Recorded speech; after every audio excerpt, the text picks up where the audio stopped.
It's important to consider really the relations between these two countries. The U.S. is South Africa's second biggest trading partner behind China. And so this relationship is very important. And so earlier this year, when we did hear the U.S. House passed a bill to review bilateral relations, a number of business groups were concerned about how this could potentially impact trade and also impact the economic revival that this country so needs. And so now it is on the U.S. Senate to approve this. And so at this AGOA forum, which is happening next week, our understanding is that South African lawmakers are really going to speak with U.S. lawmakers about the importance of this for both countries, especially if you consider trade between the two countries amounted to surpass $23 billion in 2023.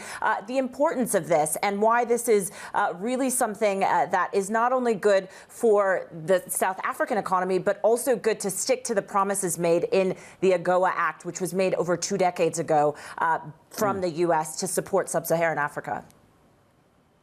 And one wonders how the U.S. politics plays into this, given that focus right now on protectionism, particularly when it comes to J.D. Vance, the VP pick, of course, for Trump, that focus on isolationism and protectionism. How does that tie into this?